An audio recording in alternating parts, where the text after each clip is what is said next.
সামান্য একটু বৃষ্টি হলেই যেন থমকে যায় এখানকার বাসিন্দাদের জীবন। ডুবে যায় রাস্তা, ঘরে ঢুকে পড়ে পানি। স্কুল ও মাদ্রাসাগামী কোমলমতি শিক্ষার্থীরা পড়ে চরম দুর্ভোগে। এমনই অসহনীয় বাস্তবতার মধ্য দিয়ে দিন কাটাচ্ছেন ফরিদপুর পৌরসভার ৬ নম্বর ওয়ার্ডের ব্রাহ্মণকান্দা এলাকার ৫ শতাধিক মানুষ।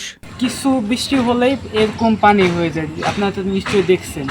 আর এইখানে আমাদের একটা মসজিদ আছে, এলাকার মসজিদ। সো পানি হওয়ার কারণে এই ২-৩ দিন পানি একটু ভালো পানি আর কি, কিন্তু যে পাড়ায় আবার এত ময়লা পানি এসে পানি একদম নষ্ট হয়ে যায়। পরে মুসল্লিরা আসে না, যে পানি যেহেতু নষ্ট, পাড়ায় এসে কীভাবে নামাজ পড়বে, সো এই জন্য আসে না। আবার এখানে সবচেয়ে বড় সমস্যা হলো আমাদের এখানে একটি স্কুল আছে, প্রাথমিক বিদ্যালয়, ব্রাহ্মণকান্দা প্রাথমিক বিদ্যালয়।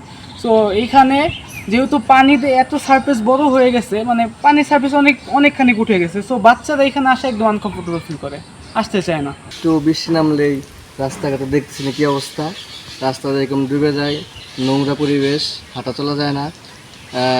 আমাদের রাস্তায় একটু ড্রেন বা নিষ্কাশন করার জায়গায় করতে গেলে ভালো হয়। স্থানীয়দের অভিযোগ, দীর্ঘদিন ধরে এলাকায় পানি নিষ্কাশনের কোনো কার্যকর ব্যবস্থা না থাকায় সামান্য বৃষ্টিতেই রাস্তা, মসজিদ, স্কুল এবং অসংখ্য বাড়িঘর পানিতে তলিয়ে যায়। হাঁটু সমান পানি মারিয়ে চলাচল করতে হয় শিশু, নারী ও বৃদ্ধদের। অনেক শিক্ষার্থী ঠিকমতো স্কুল ও মাদ্রাসায় যেতে পারে না। পানির কারণে অনেক মুসল্লি কম হয়, পানি দূষিত হয়ে যায়, আর পানি বেরোনোর কোনো রাস্তা নাই, যার কারণে খুব কঠিন হয়েছে। এ অবস্থার খবর পেয়ে ফরিদপুর ৩ আসনের সংসদ সদস্য চৌধুরী নায়াব ইউসুফ তার ছোট ভাই চৌধুরী ফারিয়ান ইউসুফকে ঘটনাস্থলে পাঠিয়ে ক্ষতিগ্রস্ত মানুষদের খোঁজখবর নেওয়ার নির্দেশ দেন। এলাকার কি অবস্থা, মানুষের কি দুর্ভোগ, আসলে এটা তাৎক্ষণিক আপনাদের সংসদ সদস্য আমার বোন নায়াব আপার নির্দেশে আমরা এই ড্রেনের একটা কাজ তার উদ্যোগে, তার অর্থায়নে, আমরা কিন্তু অপেক্ষা করি নেই সরকারের কে আসবে কি আসবে, সে তার নিজের অর্থায়নে আমাদেরকে নির্দেশ দিল যে ড্রেনের কাজটা করে দেওয়ার জন্য, যেন মানুষের জন্য সাময়িকভাবে যেন কিছু একটু ভোগান্তি কমে।